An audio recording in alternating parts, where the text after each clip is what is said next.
bienvenue sur Ovango. On se retrouve aujourd'hui en Martinique dans la commune de Saint-Joseph pour vous faire la présentation d'une moto qui est juste devant moi. Et c'est donc la Suzuki V-Strom 1050 XT. Donc cette V-Strom partie sur une base de SV1000 en 2002. Ils ont récupéré le moteur, ils ont récupéré la puissance et ça a été transformé en trail. Et ça continue depuis toutes ces années. Donc on va vraiment vous présenter le véhicule au complet tout de suite. Alors pour la partie esthétique de notre V-Strom, ce qu'on comparera par rapport à l'ancien modèle, d'ailleurs que vous pouvez retrouver en essai sur la chaîne YouTube d'Ovango, qui a été essayé à La Réunion, c'est que les lignes sont beaucoup plus modernes. C'est-à-dire que sur la face d'avant, on aura des lignes beaucoup plus arrondies qui lui donnaient un air un petit peu vieillot, on va dire, entre guillemets.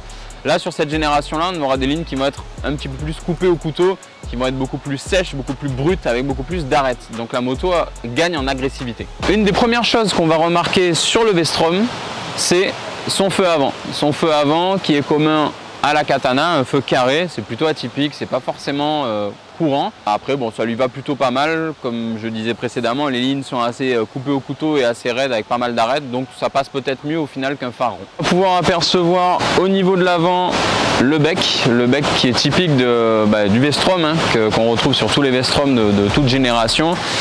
On pourra apercevoir sur le côté des clignotants, des gros clignotants à LED qui sont plutôt imposants mais pas gênants, qui passent plutôt bien dans les lignes de la moto. Au-dessus de tout ça, Suzuki a mis à disposition une bulle qui est réglable grâce à une grosse manette en alu, qui est plutôt jolie d'ailleurs justement. Elle est réglable sur 50 mm. Il faut savoir que même en utilisation normale, en position basse, on garde quand même une belle protection. Moi faisant 1m73, j'ai pas forcément de gêne au niveau du vent. Peut-être un petit peu au niveau du casque, mais c'est vraiment très léger, j'ai pas d'handicap en utilisation. La partie jantes, donc il y a un gros travail qui a été effectué. Il faut savoir que sur la version où on est là, on est sur la version XT. Donc la version XT qui est une version plus haut de gamme que la version normale. La version normale possède elle des jantes en alu. Là on sera sur des jantes à rayons. Il y a eu un gros travail qui a été fait avec un centrage, un cerclage au milieu de la jante qui va permettre en fait de ne pas avoir de chambre à air, d'être sur du tubeless. Avec des rayons qui ressortent, c'est plutôt joli, c'est plutôt sympa, c'est plutôt esthétique et c'est pratique parce qu'avoir une chambre à air sur une moto, franchement, bon, une motocross on va l'accepter, on sait que c'est comme ça, mais sur une moto de route c'est un petit peu handicapant. C'est quelque chose qu'on retrouvait aussi d'ailleurs chez BMW avec le GS notamment. Et du coup voilà, ça permet une belle efficacité et c'est plutôt sympa parce que sur la BM on avait les rayons qui ressortaient à l'extérieur. Là ils ont fait carrément un petit cerclage au milieu de la jante qui donne un esthétisme plutôt sympa. Donc au niveau des protections, plutôt bien d'origine. Suzuki a pensé à mettre des crash bars. Donc niveau protection, niveau qualité, c'est plutôt bien. Ça évitera sur, je n'irai pas dire sur des chutes, mais plutôt si on pose la moto à vraiment la protéger. Ils ont bien aussi travaillé l'aspect cale-pied, des cale-pieds qui ressemblent fortement à des cale-pieds de motocross, mais qui ont été mis plus typé route avec des gros tampons en plastique pour avoir une meilleure adhérence. Ils ont installé aussi un petit sabot moteur, alors c'est peut-être un petit peu dommage, sur le côté il aura de la protection mais c'est dommage qu'il ne passe pas en dessous, mais on remarquera quand même que le crash bar passe en dessous pour avoir une bonne protection aussi. Pour la partie poste de pilotage, rien d'exceptionnel, un guidon assez large, assez grand, des commodos faciles d'utilisation et des protège-mains en plastique, donc qui sont plutôt pas mal, assez souples au niveau de la matière mais plutôt efficaces. Pour la partie compteur, on est sur un compteur LCD, fond noir, écriture blanche, qui est relativement simple, qui aurait mérité peut-être justement un petit peu plus de modernité, qui regroupe en information des choses assez simples, température d'huile, autonomie, consommation, on a aussi l'heure bien évidemment, l'indicateur de rapport engagé, on aura le kilométrage total, après les informations qui restent traditionnelles. Et on aura les informations d'assistance qui vont être les modes de conduite, le mode d'ABS et aussi le mode de traction control. Juste à gauche du compteur, on retrouve caché dans un petit englobement plastique une prise USB pour mettre en charge votre mobile. Ensuite partie réservoir, donc un réservoir qui va être assez simple mais plutôt bien profilé. Il est assez haut en utilisation. Il aura des lignes qui vont être assez longues, qui vont permettre un bon maintien au niveau de la conduite. Donc c'est assez simple, hein, il n'y a rien d'exceptionnel, ça reste un réservoir basique. Mais c'est vrai que sur certains trails, des fois ça va être un petit peu plus creusé pour avoir un meilleur maintien. Mais celui-là reste simple et efficace. Pour la partie de la selle, on aura l'avantage d'avoir une selle qui va être assez large à l'arrière et assez resserrée à l'avant. Pour l'arrière, relativement grande aussi, assez large, assez confortable, assez moelleuse. Le revêtement est plutôt sympa, on aura un revêtement qui va être assez souple et assez agréable d'utilisation au milieu, et sur le côté on a installé un revêtement assez antidérapant en fait, qui donne presque l'impression pour dire un espèce de grip de skateboard entre guillemets, ça ressemble un petit peu au niveau de la texture.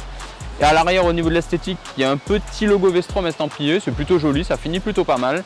Et pour le passager à l'arrière, on dispose de 2 grosses poignées pour le maintien et aussi d'un support pour adaptation d'un top case. Autre point qu'on va beaucoup apprécier aussi, c'est le fait d'avoir 2 béquilles, la centrale et la latérale.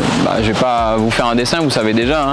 Latérale, béquille normale, béquille centrale, pratique pour le stockage, pratique pour le graissage, pratique pour garer dans un endroit où c'est étroit. C'est pas négligeable, surtout sur un trail.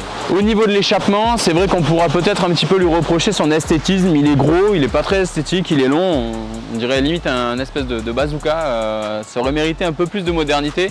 Après ça se rattrape hein, quand on met un petit échappement adaptable. C'est vrai que j'ai récupéré la moto un petit peu tôt. Le concessionnaire m'a dit qu'il devait monter un pot à cras, donc tant pis, dommage. Mais malgré tout, malgré le fait qu'il soit assez costaud et assez balèze, la sonorité reste quand même super agréable. Alors la partie arrière, donc on dispose d'un feu arrière à LED ainsi que de clignotants à LED. Le garde-boue est assez costaud, sans être forcément moche. Mais par contre l'avantage c'est que ça protège plutôt bien. Aujourd'hui on est passé dans des flaques, dans des endroits où c'était pas très commode et ça protège vraiment bien. Partie technique de notre Suzuki Vestrom 1050 XT, il faut savoir qu'on est sur ce véhicule sur un bicylindre en L à refroidissement liquide de 1037 cm3 qui développe 107 chevaux. Le poids quant à lui est de 247 kg tout plein fait, ce qui peut paraître quand même un petit peu lourd, mais le poids s'efface complètement en utilisation. Partie train roulant, on sera chaussé à l'avant en 19 et en 110. Et à l'arrière en 17 et en 150. La fourche quant à elle est une fourche inversée de marque Kayaba de diamètre 43 mm qui est 100% réglable.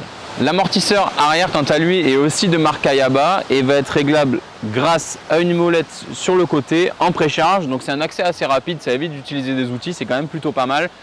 Ça permet facilement de l'adapter pour une utilisation solo ou duo, valise, top case, donc ça c'est plutôt pas mal. Pour la partie freinage avant, on est sur 2 disques en 310 mm couplés à 2 étriers Tokiko radio monobloc reliés à un mètre cylindre axial. Et pour la partie arrière, on sera sur un étrier simple piston de marque Nissin relié à un disque de 260 mm et le tout sera bien évidemment couplé à l'ABS. Pour la partie assistance, alors il faut savoir qu'on dispose d'un ABS, d'un traction control et aussi de mode de conduite. Donc les modes de conduite sont réglables sur 3 modes. L'ABS est réglable sur 2 modes, mais malheureusement il n'est pas désactivable, c'est un petit peu dommage. Et le traction control va être réglable sur 3 modes, mais aussi désactivable. Ça c'est bien quand on fait une utilisation un petit peu off-road entre guillemets, c'est assez intéressant d'avoir un traction control qui va être désactivable.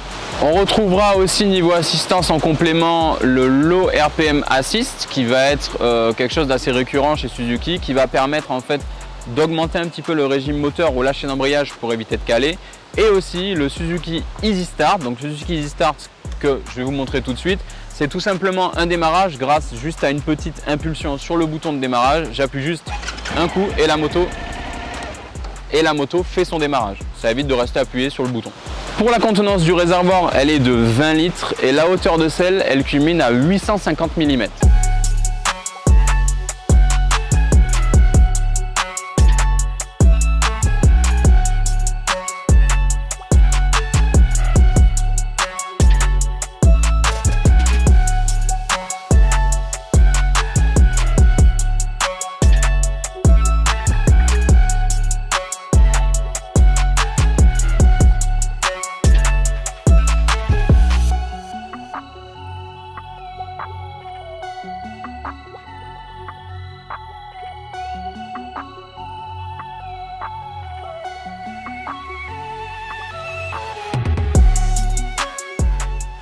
Donc nous voilà maintenant rendus à la fin de cet essai sur le Suzuki 1050 Vestrom XT. On va dresser un petit bilan général donc, du véhicule. Voilà, faut savoir que honnêtement, quand j'ai eu l'info que j'avais le Vestrom à essayer, j'étais un petit peu inquiet. Dès qu'il s'agit de trail, de vrai trail, j'ai un peu d'inquiétude généralement de par ma hauteur. J'avais pas mal d'a priori. J'étais un petit peu pas sûr et certain d'apprécier le véhicule. Et c'est vrai qu'au final, un essai ça change vraiment tout. Je m'attendais pas du tout à ça. Je connaissais déjà le moteur parce que j'ai eu l'occasion de rouler en SV. Bon, c'est pas exactement pareil parce que j'ai pas forcément roulé du SV1000, j'ai plutôt roulé de la cylindrée plus petite, mais ouais, j'ai été agréablement surpris de par la qualité du produit, la qualité des finitions et la qualité de son moteur.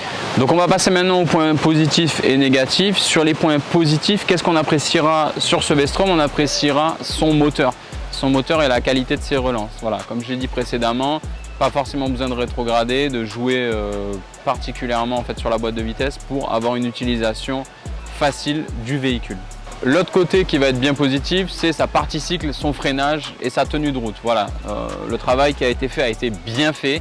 On a un freinage de qualité, on a une partie cycle de qualité, on n'a pas une moto qui dandine dans les virages malgré que ça soit un trail. On sait que généralement un trail va être plus adapté pour du tout chemin. Là pour le coup, on est vraiment sur un trail à caractère routier et on a vraiment une bonne qualité au niveau du châssis. Autre point qu'on va vraiment apprécier, c'est la sonorité du moteur. Voilà, le bicylindre en L, franchement, sonorité, c'est vraiment top, c'est agréable, ça sort de l'ordinaire, c'est vraiment bien. Et dernier point positif, et pas des moindres, c'est son placement tarifaire. On en parlera juste à la fin, mais du coup, tarifairement parlant, c'est plutôt bien placé. Pour la qualité du produit, par rapport à ce qui peut se faire chez la concurrence, on est quand même plutôt bien. La partie négative, qu'est-ce qu'on pourra lui reprocher? On pourra lui reprocher quand même le manque de modernité du compteur. Voilà, on est sur un compteur LCD, fond noir, écriture blanche, c'est un petit peu brut, ça manque vraiment de modernité. Ensuite, on va pouvoir aussi lui reprocher son ABS. L'ABS n'est pas déconnectable, il est réglable, mais il n'est pas déconnectable. Ça, c'est vraiment dommage, surtout quand on fait une utilisation trail. On aurait aimé avoir un ABS déconnectable. On a un traction control qui est déconnectable. Pourquoi ne pas avoir mis l'ABS non plus? C'est un petit peu dommage. Et dernier point négatif, ça va être le système de réglage de la bulle. Alors c'est un système qui est quand même bien fait, qui est plutôt bien, qui est plutôt qualitatif, avec la belle poignée en alu, c'est joli.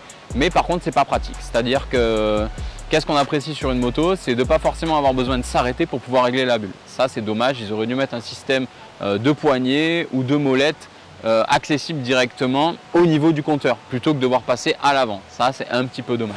Pour la partie tarif, il faut savoir qu'on peut retrouver ce Suzuki V-Strom en Martinique au prix de 16 400 € sur sa version XT. Si on part sur une version plus bas de gamme, la version normale, le prix sera bien évidemment dégressif. Donc merci d'avoir suivi cet essai. N'hésitez pas à regarder des essais qui sont déjà existants, notamment justement le V-Strom de génération précédente qui a été tourné à La Réunion. N'hésitez pas à vous abonner à nos réseaux sociaux, Facebook, Instagram et YouTube. Likez les vidéos, les commenter. On aime bien avoir vos avis, ça nous permet vraiment d'avoir du ressenti et du feeling sur le travail qu'on fait. Donc voilà, on attend vos réactions et à très bientôt pour une prochaine vidéo.